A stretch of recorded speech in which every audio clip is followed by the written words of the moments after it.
Me tiene loco en la cabeza cuando me tocas. Siento que todo está bien, pero en verdad yo no sé si tú lo sientes también. Entonces quiero saber por qué desde que te vi yo vivo diferente. No me importa a mí lo que dice la gente, porque tú siempre la prendes candela. Te quiero a mi lado toda la vida, mi nena. La mano pegada y los pies en la arena. Pase lo que pase, baby, vale la pena. Ay, baby, yo te quiero. Es mentira todo lo que te dijeron. Sabes que mi amor por ti es verdadero. Yo te soy fiel, nena, yo te soy sincero. Juro que yo hago de todo pa' ti. Como rábame todo de ti. Y yo te doy todo de mí. Hay mujeres de todo pa' mí. Juro que yo hago de todo pa' ti. Como rábame todo de ti. Y yo te doy todo de mí. Hay mujeres de todo pa' mí. Desde que te vi yo vivo diferente. No me importa a mí lo que dice la gente, porque tú siempre la prendes candela. Te quiero a mi lado toda la vida, mi nena. La mano pegada y los pies en la arena. Pase lo que pase, baby, vale la pena. Yo no sé cómo lo hace, baby, déjame ser el que te complace. En mi mente corriendo base, me quedo contigo, pase lo que pase. Baby, espero que me ames, me tiene volando en el cielo como las aves. Ey, en el Bambinanes, todo un sueño, el diablo ya lo sabe. Juro que yo hago de todo pa' ti, como rábame todo de ti. Y yo te doy todo de mí, hay mujeres de todo pa' mí.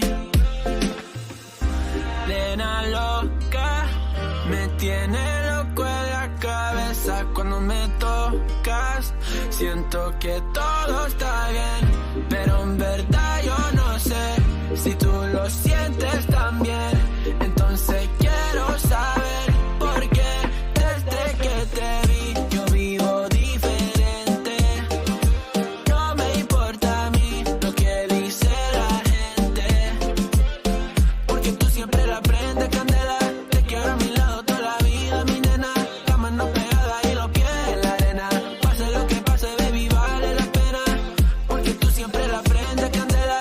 Te quiero a mi lado toda la vida, mi nena. La mano pegada y los pies en la arena. Pase lo que pase, baby, vale la pena.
color.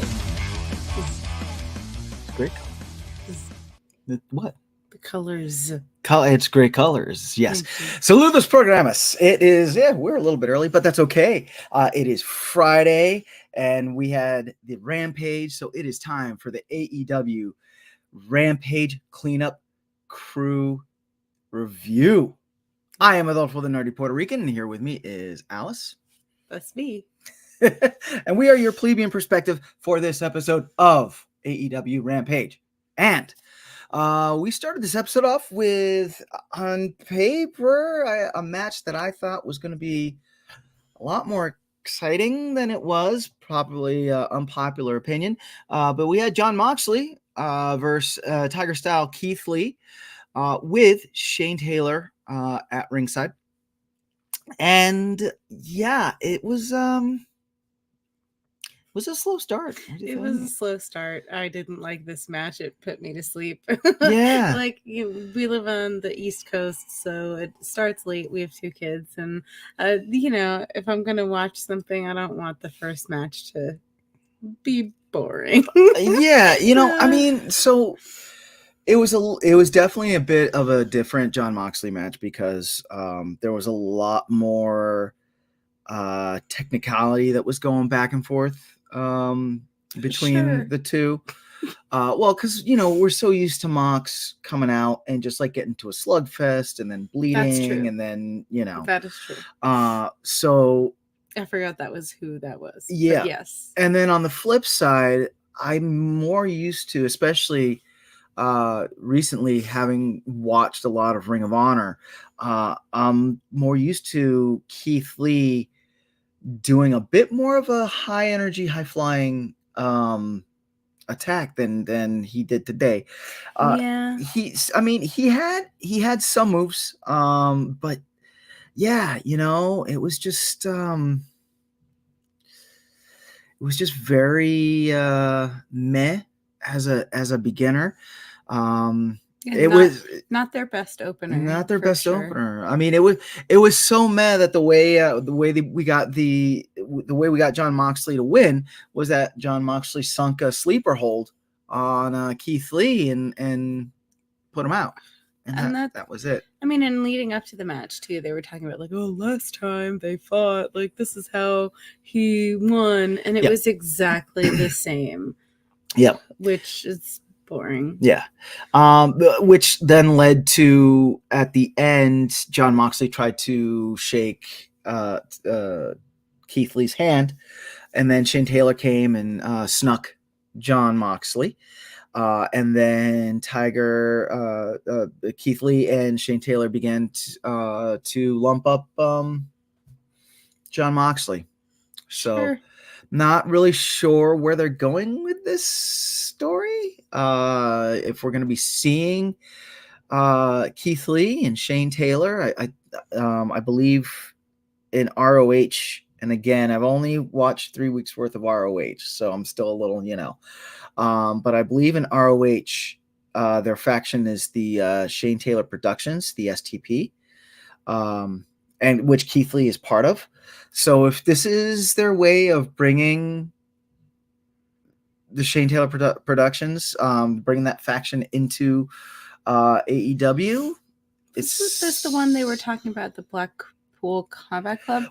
Jon Moxley's part of the Blackpool Combat Club. I totally misinterpreted what the commentators were saying then. My bad. Which actually also begged the question, being part of the Blackpool Combat Club, when Keith Lee and Shane Taylor started lumping up Jon Moxley, where were they? Yeah, where was BCC? Where was Yuta? Where was Bryan Danielson? And where was Claudio? Suspiciously absent. Yeah, suspicious. I don't know. I personally think that they're kind of building up to a Moxley breaking away from the BCC, but we'll see. That's possible. We'll see. And then I guess they're trying to make the other two look a little more heel-ish. Yeah. I mean, there could be better ways to do it, but it is what it is. So then that brought us to our first spot of the night. We had Renee Paquette who was on this week. Okay. Thank goodness. Gosh, we had a couple weeks there. She was talking, and I'm like, why does she do this? She clearly hates this job. But this week she was on. So. Right. So we had Renee Paquette backstage with Anna Jay and Cool Hand Inch because Anna Jay was going to be facing Ruby Soho. So if you have not been following the storyline, Ruby Soho and Cool Hand Inch have been starting this like romance thing, and Saraya has not been liking it. She's not supportive. Right. And last week, Saraya had Harley Cameron come in and set up Cool Hand Ange by having Harley Cameron kiss Cool Hand Ange and Saraya tape it. And then they showed Ruby Soho, and Ruby Soho actually initially went after Harley Cameron because Harley Cameron was the one that was making out with Cool Hand Ange. And or I should say kissed. It wasn't make out. They kissed because Cool Hand Ange, pushed her away. But before Ruby could fully lump up Harley Cameron came out and said, "Oh, it was Anna Jay that did it." So Ruby Soho wanted to throw down with Anna Jay, and that's how we got to the match tonight. And basically the spot was Cool Hand Ange asking Anna Jay if no, it was not. Oh no, it was not. Okay, it was Renee Paquette talking to Anna, asking her a question. And Cool Hand Ange, every single spot this woman has, there's a man who comes in and steals the microphone. And I'm tired of it. I'm tired of it. No more. And thank goodness she was also tired of it. And she said, "I'm done with you. I was here to protect you, and I was going to, fight in your honor. And now I'm doing it for myself." I'm like, yes, girl, please. Enough of these spots. Cutting her off. I'm over it. Yeah. So that's what happened. And that led us to our next match of the night, which was Konosuke Takeshita with the Don Callis family against the Fallen Angel Christopher Daniels. And hi, JBL. It's JBL. I can see. Yeah. I can read. And so for all intents and purposes, it was a squash match. I agree. I didn't like that. Yeah. Because I think, sorry, I'm stepping all over you tonight. No, Takeshita, I think, is such a good wrestler and very engaging. And it always makes me a little disappointed to see when he has like shorter matches and squash matches. But it felt like that setup from the beginning. You felt like it was kind of, I was kind of expecting that there would be a squash. Yeah. Well, and then also, again, after watching Ring of Honor for the last 3 weeks, and I've actually seen what Christopher Daniels can do. He is actually a good wrestler. And that didn't show tonight. I don't think that showed. I appreciate the series of headbutts that Christopher Daniels laid into Takeshita. But it pretty much Daniels came out aggressive, but after like one big lariat, Takeshita just took over and got the 1, 2, 3. Yeah. Which then led into a Don Callis grabbing the mic and calling out Chris Jericho.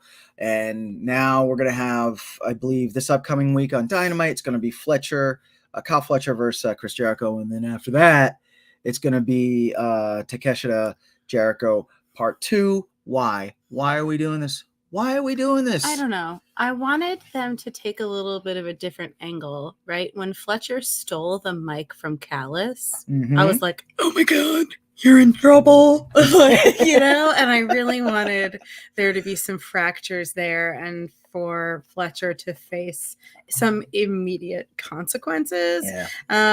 And no, and we didn't get that. It was all like focusing on Jericho, and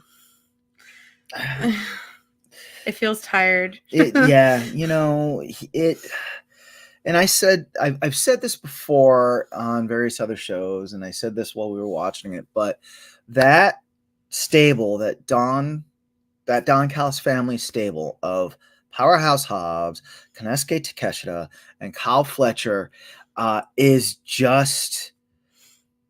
they're good wrestlers and they're powerful wrestlers, and I feel like they're just being wasted going after Jericho and Jericho's partner of the week. Let's. I mean, it's time to have these guys move on, and so we can take them seriously. Like, go after a more credible tag team threat or trio team threat, however we're putting this team together. But let's have them go after FTR. Let's have them go after Mogul Embassy. Let's have them go after House of Black on Collision. Heck, let's have them kick the tree and start bugging Ricky Starks and Big Bill for the championship. I think that we're spinning our wheels with this whole Jericho thing. Let's move on, Don Callis. Let's move on. So this then led to our next spot of the night, where we had Renee Paquette talking to Top Flight and Action Andretti. Yeah, I recognized him this time. Yeah. So proud of myself. And again, they were talking with Private Party again, and it looks like they're having a rematch. Yeah, they got to be building something. Yeah. Yeah. I didn't like. I was very happy that Renee was on this week, but I still wasn't sure what the point of this particular spot was. Yeah. Top Flight's gonna give you a great match, and Private Party is gonna give you a great match. Yeah. But again, I think we can break this rivalry up and have them go after someone else for a little bit, unless we are setting up for some sort of Top Flight Private Party beef going on, which okay, fine. I just feel that match, this is going to be the second match with Private Party and Top Flight, and I think it's just a little too close together. Okay, if you're gonna do a match too, okay, fine, but you give it a month, 2 months to kind of build and have one group run in while the other one is wrestling and interfere, yada yada yada yada. So but that's me, that's my lizard brain, my 2 cents on the whole thing. So okay. Which there we go, which then brought us to the aforementioned Ruby Soho Anna Jay match. Yes. Alice, what'd you think about this one? I liked this match. This was a good match. I've seen Anna Jay lose a lot, and I was getting a little tired of watching her lose, so I was hoping for a win for Anna Jay, especially because she didn't.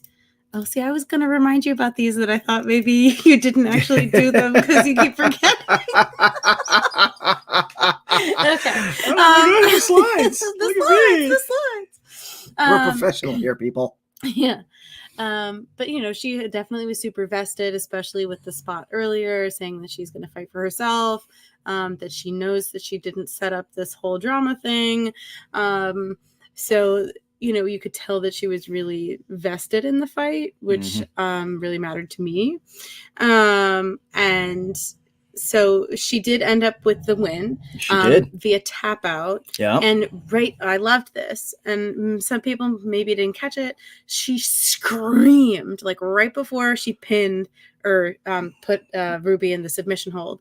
I didn't do it. Yeah. And then pinned her and Ruby tapped out. So my perception is that she cleared her name by winning, by saying that she didn't do it, and by winning. Yep. Because it was fairly clear in the physical storytelling that Ruby tapped out almost immediately, which to me tells me that Ruby believes her.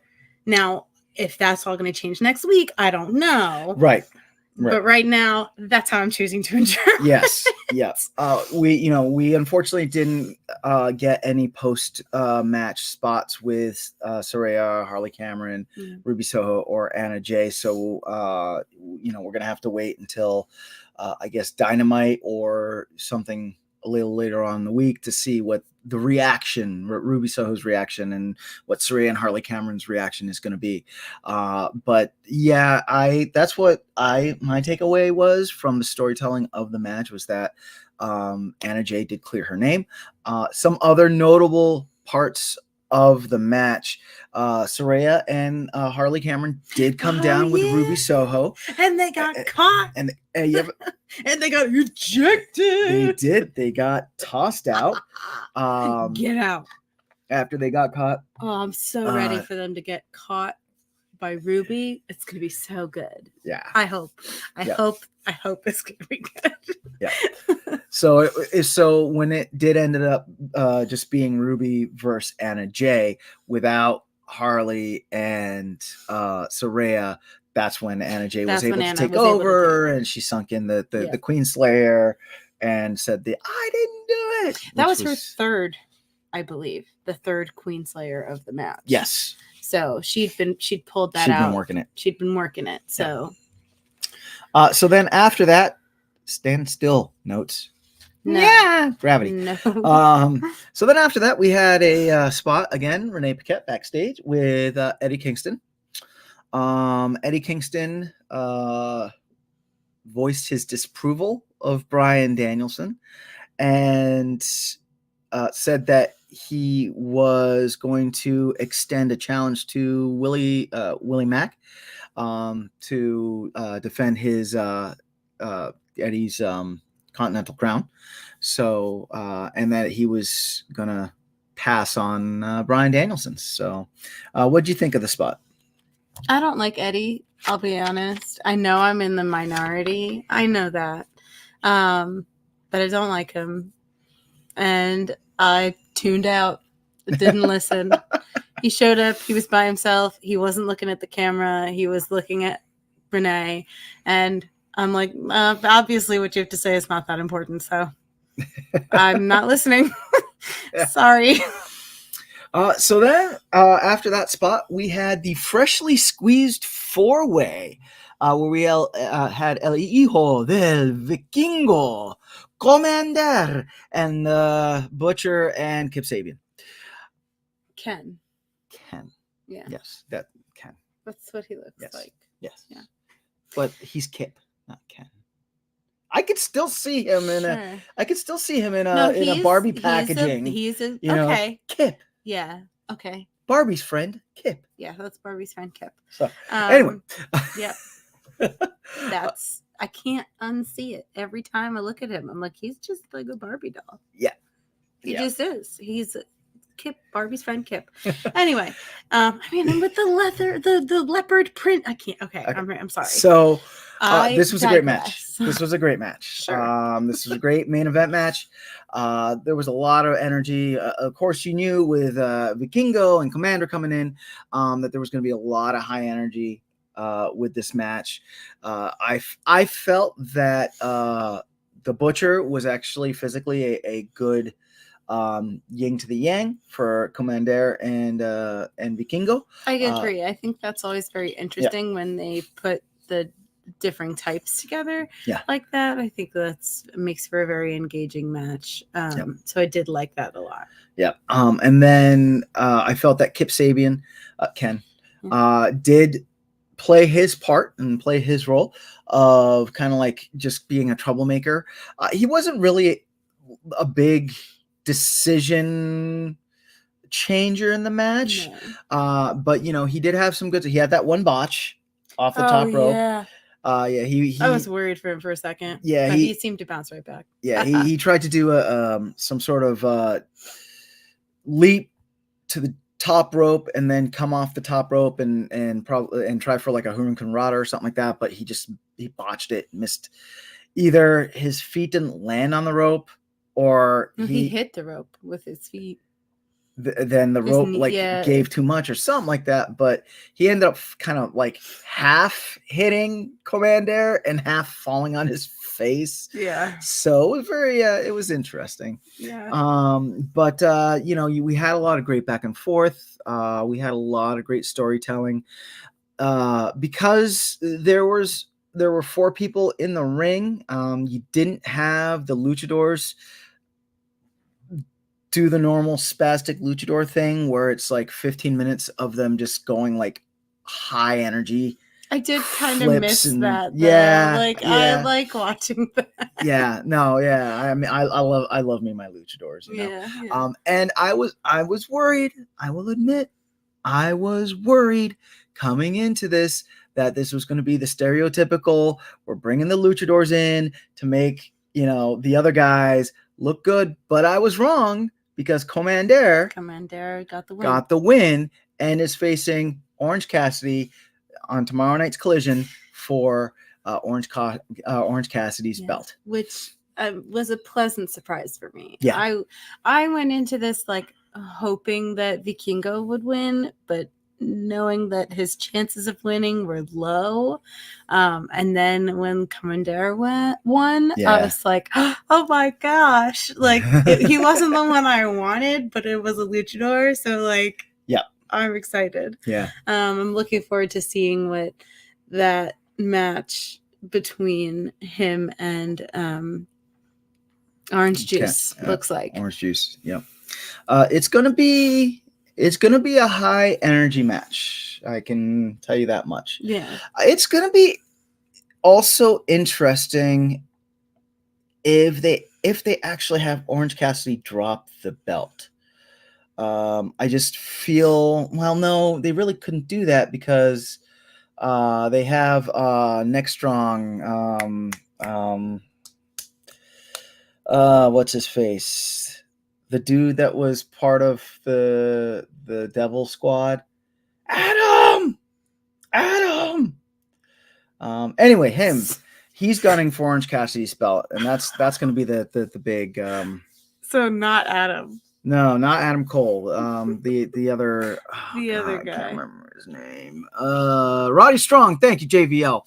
Yes, Roddy Strong. They have Roddy Strong and the whole the whole Kingdom thing going where they're going to be going after Orange Cassidy's belt. So I don't think that Commander will win tomorrow night. I mean, it might be nice if he did. Yeah, he could, and then drops it in a week. Because that's happened before. But yeah, other than that, it was an enjoyable AEW Rampage. I think of the 3 that I've reviewed with you, this one, even though the first match was kind of a sleeper, literally. Waka waka. Waka waka. I think this was my favorite so far. Okay. Yeah. No. I mean, I know that the both of us at the end of Rampage, we were like, that was it. Yeah. We're kind of looking around like that. I was like excited to go watch through my more. notes. Yeah. And so, based off of that, we do now need to give the official Biconics and Panada scale for AEW Rampage. Out of 10, as per the Dark Biconics Council of Shadows, and their memo that they sent, only 10. It has to be 10.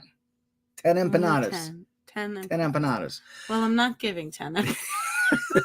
So I give this an 8 out of 10. I agree. It was entertaining. I'm gonna say this. I'm gonna look in the camera when I say this. It was as entertaining as the ROH shows that I've been watching, and those have been really entertaining. Watch ROH. Anyway. Okay. Are you trying to tell me something? No, yeah, I agree. 8 out of 10 empanadas for me. Okay. Yeah. Okay. What was your match of the night? My match of the night? Yeah. Oh, I'm sorry. I think it's obvious for me. The match of the night for me was Ruby versus Anna Jay. Okay. That was the match for me. It could, like, if the Takeshita match was not squash, Yeah. it would have been that, but it was a squash match, in my opinion. Yeah. So that's a no. So JBL's telling me to watch ROH. Yeah, so it's gonna be the Anna Jay versus Ruby match for me. That was the match of the night for me. Okay. My match of the night, of course, was the main event, the first to squeeze 4-way, because pretty much anytime Viking goes in the ring, I did love him. I just 4 ways. I'm still like, watching. So. Yeah. So that is our review of AEW Rampage for January 26th. Hang tight. We are going to be back in a moment, or at least I'll be back, or you could be back too. But we're going to go through some news and then, a little wrap up, and then we'll be off. But and just don't go nowhere. News is coming up. I can get this transition. You gotta click on it. I got this transition.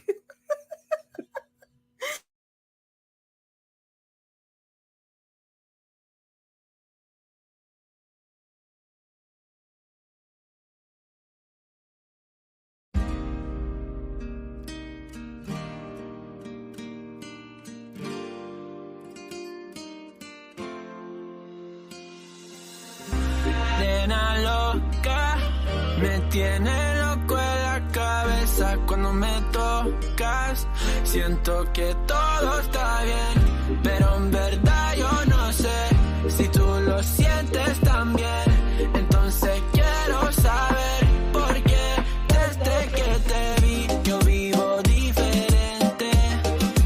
No me importa a mí lo que dice la gente, porque tú siempre la prendes candela. Te quiero a mi lado toda la vida, mi nena. La mano pegada y los pies en la arena.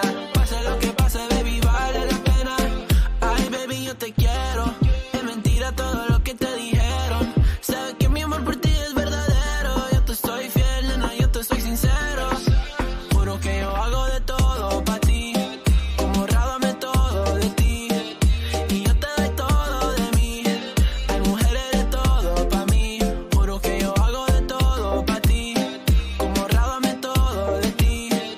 Y yo te doy todo de mí. Hay mujeres de todo pa' mí. Desde que te vi yo vivo diferente. No me importa a mí lo que dice la gente, porque tú siempre la prendes candela. Te quiero a mi lado toda la vida, mi nena. La mano pegada y los pies en la arena. Pase lo que pase, baby, vale la pena.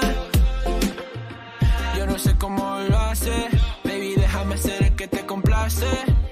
En mi mente corriendo base, me quedo contigo, pase lo que pase. Baby, espero que me ames, me tiene volando en el cielo como las aves. Ey, tienes pa' mí, nanes, todo un sueño el debo, ya lo sabes. Juro que yo hago de todo pa' ti, como rábame todo de ti. Y yo te doy todo de mí, hay mujeres de todo pa' mí. Nena loca, me tiene loco en la cabeza cuando me tocas. Siento que todo está bien, pero en verdad yo no sé si tú lo sientes también. And we are back. We are back. And I'm here with some hot tag news. This first thing that I do want to cover is actually definitely on the more serious side. And I do just want to put the disclaimer that as of right now, these are still all allegations, and investigation is pending. But earlier this week, former WW employee Janelle Grant did file a lawsuit that stated that she was the victim of physical, emotional abuse, sexual assault, and trafficking at WWE. These allegations were levied against the former head of the WWE, who at the time was a higher up in TKO, or who now or earlier was a higher up at TKO, Vince McMahon. Well, there has been some back and forth, but earlier tonight, World Wrestling Entertainment founder Vince McMahon stepped down from his role with the company and its TKO and its parent company Friday after he has been accused of with these allegations. McMahon tendered his resignation. This is from NBC News, NBCnews.com. McMahon rendered his resignation from his positions as TKO executive chairman and on the TKO board of director, and will no longer have a role with WWE. WWE President Nick Khan wrote in an email to employees Friday night. So again, that broke earlier tonight that Vince McMahon has resigned from any dealings that he has with TKO and with WWE. Moving on. So I got some other news here for y'all. Earlier this week, we got some news about Finn Balor and his WWE contract. Finn Balor, okay, he's not an AEW guy, but he's still a great wrestler. I love watching him and the Judgment Day. But it's being reported that his contract is set to expire after WrestleMania. And not only is it set to expire at WrestleMania, well, that's up in the air. But the WWE has not been approached. The WWE has not approached him to renew his contract yet. So, as per Fightful Select reporting, Fightful has confirmed with sources close to Balor that his WWE contract is up this year, but they claim it is not immediately after WrestleMania. Instead, saying it would be up within a few months of WrestleMania. There are some reports that say it's 4 months after WrestleMania. There's some reports saying that it's less. The big question mark is, of course, if WWE is going to approach him to re-up his contract. We hope they do. As of late, apparently it has been a thing where WWE hasn't been aggressively going after people to re-up their contracts. I believe the most recent one was Drew McIntyre, where his contract is up. They didn't aggressively go after him, but he ended up staying with the company, and now he's got a good little feud going on. We know Finn Balor is part of the Judgment Day. The Judgment Day is one, if not the most popular faction in WWE right now. So we'll see. Even if Finn Balor doesn't end up re-signing with WWE, he's gonna land at another big promotion quickly, because he's a great talent that people are going to be fighting to get their hands on. Moving on to some AEW news. We have an update on Kazuchika Okada and Mercedes Moné and them signing on with AEW. So the update is from Wrestling Observer's Dave Meltzer. And he reports regarding Kazuchika Okada and Mercedes Moné, the belief from this side, AEW, is that both will be starting soon. Moné was doing acting work, but there is talk her debut will be played up extremely big, and that announcement could be soon. She has been back training to return to the ring. Her coming to AEW was expected for months, even before they showed her at Wembley. For Okada, the last word was that he had not made up his mind. I know people here range from hopeful to I'd perceive as confident he will be coming to AEW. If he was to sign, the likely arrival would be around the Greensboro show, with his final New Japan date on February 24th. So Mercedes Moné, aka Sasha Banks, aka Casca Reeves, I think, from The Mandalorian. Very popular female wrestler. There has been a lot of scuttlebutt of her going to AEW. There was a lot of that talk earlier last year around this time that she was going to be going to AEW. And she has been doing a lot of acting gigs, not only with The Mandalorian, but there have been some other shows and some other movies that she has been working on. So, and she also did get an injury wrestling Willow Nightingale later in 2023 at a NJPW show. So she did have to rehab back from that ankle injury, which probably pushed this whole thing back. There have been some reports that Mercedes has actually also talked to WWE, but apparently those talks really didn't go anywhere. So it does look like we are going to be seeing Mercedes Moné gracing the AEW ring in the near future. As for Okada, we do know that Okada has spoken out that he has commitments to fulfill with NJPW. So wherever he goes, he's not going to be going until those commitments are met. Earlier this month, and I think earlier this week, there was talk that he was going to be going to WWE and signing a deal with WWE NXT for a development deal within WWE. Not sure what happened there, but now the pendulum has swung and it looks like he is leaning towards AEW. We do know that Tony Khan has numerous times has talked up about Okada coming to AEW. So, we will see.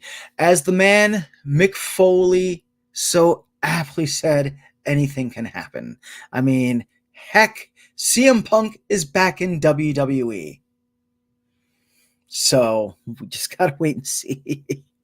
And the final tidbit of news that we have is that earlier this week, apparently there was rumors going around that MJF and Tony Khan that MJF and Tony Khan had some sort of fallout, and then that MJF was leaving AEW, and we would see him in WWE during the Royal Rumble. But as per Fightful Select, there were untrue rumors that picked up saying that MJF and Tony Khan had a falling out this past week. MJF is still recovering from injuries and, barring some catastrophic miracle, won't be in the WWE Royal Rumble. So it looks like, again, this always seems to happen where this kind of like pops out where someone says MJF is going to WWE, and then that kind of starts gaining traction. I feel, I think it was Fightful Select that said that it was a spot to just kind of keep MJF in people's purview while he is recovering, because he was really banged up when he dropped the belt to Samoa Joe at World's End. So yeah, if as long as he's healing and getting stronger, so that when he comes back, he's all healed up, and we do get an 100% MJF, that'd be great. Do I want to see him stay in AEW? Yes, I've been a big vocal proponent of MJF staying in AEW. I feel that WWE is not suited for MJF, although I do know that WWE is the big show. I feel that MJF is going to get lost in just the amount of talent that they have there and that they're trying to push. I do feel that MJF is, AEW is his home, and AEW is the place where they will let him be MJF, for lack of a better term. Those of you that watch AEW, and those of you that know MJF, you know what I mean when I say, let MJF be MJF. And I feel that AEW is the place where that will happen. So, and that's it for our hot tag news. Yeah, wrestling has been in 2024 so far. It's been really good. We got a lot of good stuff coming in from WWE, AEW. It feels like, even though there's been some hiccups, the stories have still been consistent, and the wrestling has been good. ROH, if you're not watching, if you're not watching at least one episode of ROH, watch ROH. If you're a fan of wrestling, and especially if you're a fan of like that old school wrestling storytell, ROH is just great. And then TNA wrestling is in talks with Paramount Plus to stream over on Paramount Plus. So this is a great time to be a wrestling fan. With all the wrestling that we have access to, it's great to see. As wrestling fans, I feel that we need to do our best so that certain negative news drawing individuals, not just to certain companies, but just to the sport as a whole, that we can have people look past those negative news, because wrestling lately, it has been so entertaining. And in all the years that I've watched wrestling, I have not seen such great talent on my screen and in the ring that I can remember, and this is including the early days when I was a kid watching 80s WWF. So, and all the promotions that were back then. So, definitely let's be wrestling fans. Let's have our friendly rivalries between this, that, and the other. But let's remember that we are wrestling fans, and this is all ours. You know what I mean? And let's just nurture it and give it the love that it so richly deserves, so that it can take off. And that's it for the Friday Night Rampage Cleanup Crew review plus. I am Adolfo, the nerdy Puerto Rican. And for Alice, we would just like to remind you. Oh, wait, no, I got to do the social media thing. Sorry. Okay. So please, if you like what you're seeing, depending on where you're watching, like, subscribe, subscribe to us on Twitch, subscribe to us on Facebook, follow us on Facebook, give us a thumbs up. We do have all different shows for all the different wrestling promotions going on right now. We have content that comes out daily. New content, fresh content that comes out daily throughout the week. So, please definitely tune in for that. Also, we do have a Patreon. So if you feel so inclined, please go check out our Patreon. You can, one of the things that you being a Patreon member, you'll get is you can sit in and watch some of the pay-per-views with us, because there's Royal Rumbles this weekend. So, you can watch us yuck it up while we watch the Royal Rumble. And other than that, I'm Adolfo, the nerdy Puerto Rican. And please remember that I'm biconic, you're biconic, we are all biconic. Hablamos luego. I stole it from you, JVL.